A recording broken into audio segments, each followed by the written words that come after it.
Hi guys, thank you for watching Sabtu channel. This time Sabtu channel will be presenting 11 heavenly Sarawakian food you must try. Number 1, kolok mee or kampua. This dry noodle is a staple for young and old in Sarawak.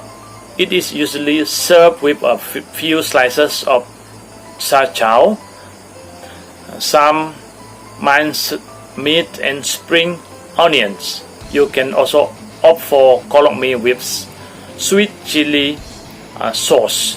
The noodle will be slightly red in color. It is usually served in a traditional way or traditional bowl, but most Sarawakian kids would have eaten it out of a plastic drinking bag. Is that how kolok mee is packed to go? There are different varieties of kolok mee available. The wonton kolok mee has flattened noodle and nicer texture, but the taste doesn't run foul.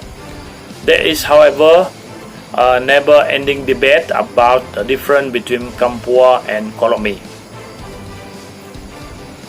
As any Sarawakian, they probably wouldn't know how it doesn't really matter.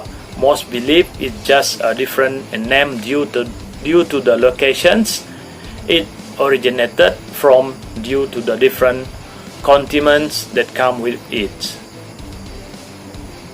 However,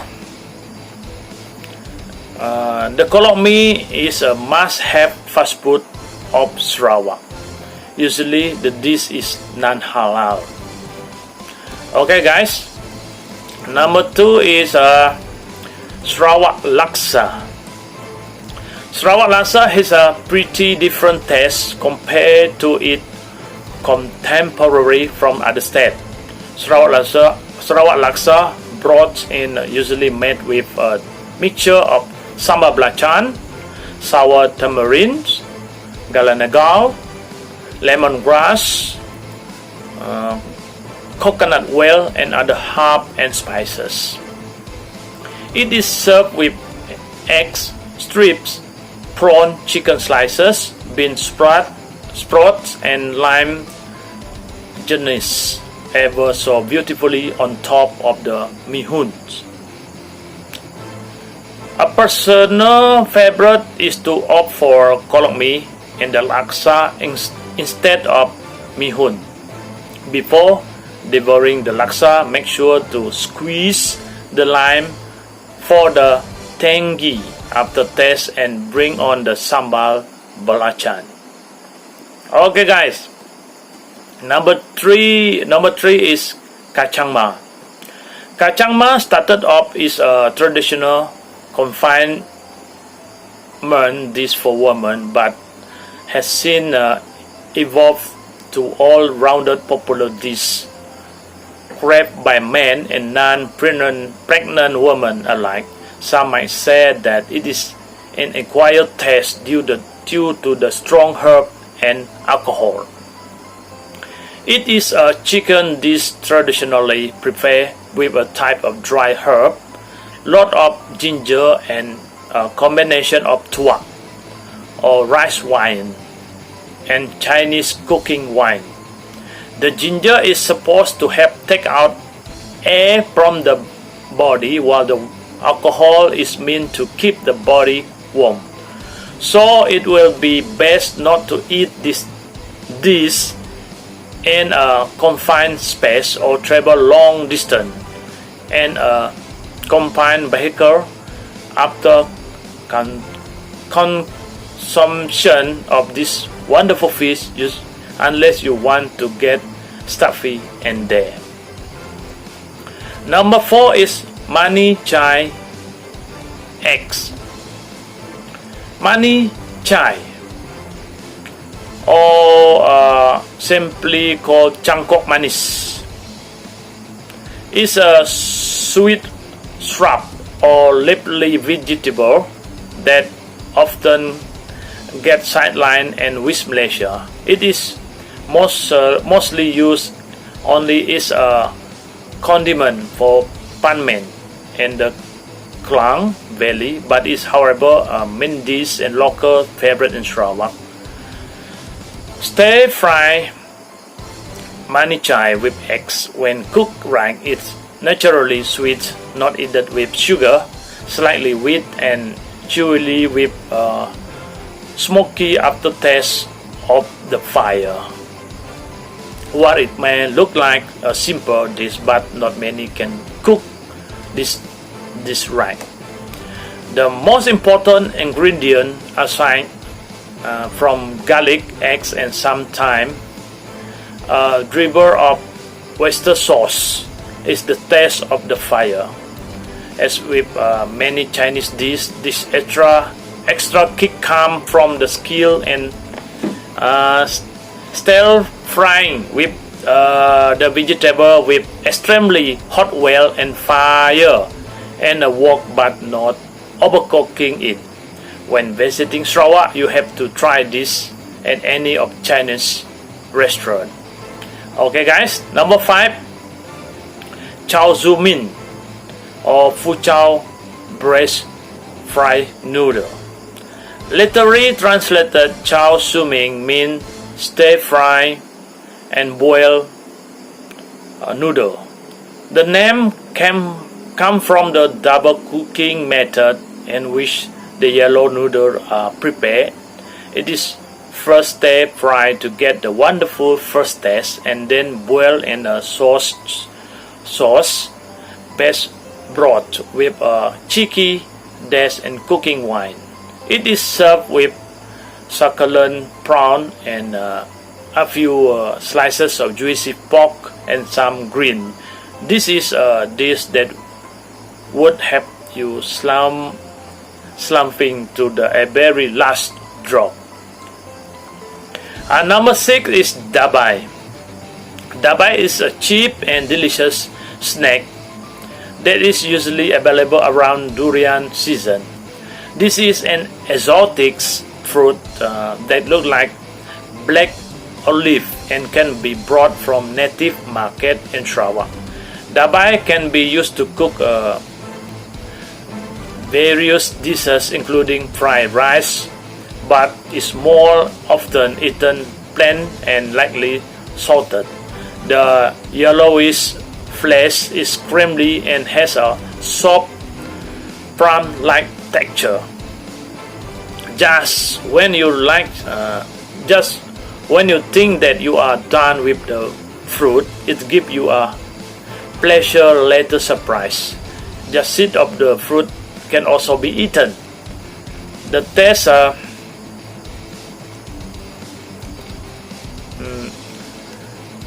taste almost like guaci or sunflower seed. The only problem would be the task of getting into the seed. Old-fashioned mortar and pestle is highly recommended. Number 7 guys is kuching mee, tomato fried noodle. The kuching mee or tomato fried noodle is another mouth-watering Sarawak noodle that probably deserves more hype than it's getting. The eggs noodle is deep fried and covered with thick tomato, best broth with runny eggs, slices of pork and some greens.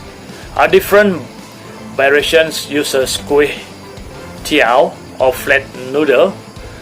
The condiment may differ between stores, with the most expensive variations uses genetics prawn and squid.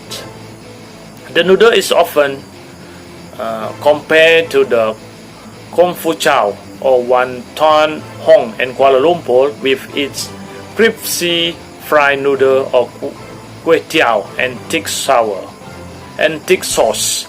However, the taste is entirely different. The tomato broth gives the noodle a distinct sweet and sour taste, and the pre-fried noodle, sometimes burnt, gives its wonderful smoky aftertaste. Number 8, guys, is buah tarap.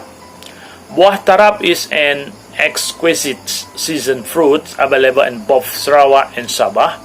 While it is not as pungent as durian, it is also not allowed on board a plane. With a huge disappointment, buah tarap is closely related to the jackfruit or champada. The fruit is easily peeled when it's ripe and is sweet and creamy.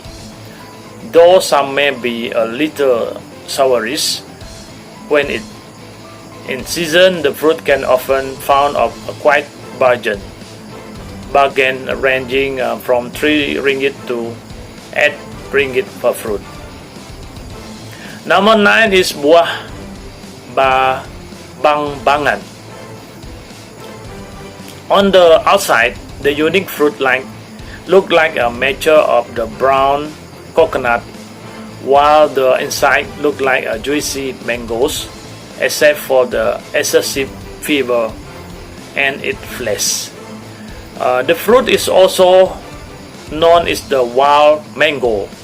It is closely related to mango species. The taste is sourish and sweet, while the texture is fibrous and often gets stuck between the teeth, which can get pretty annoying. This fruit can also be used for cooking, or perhaps is a budgeted brewing bowl if you like.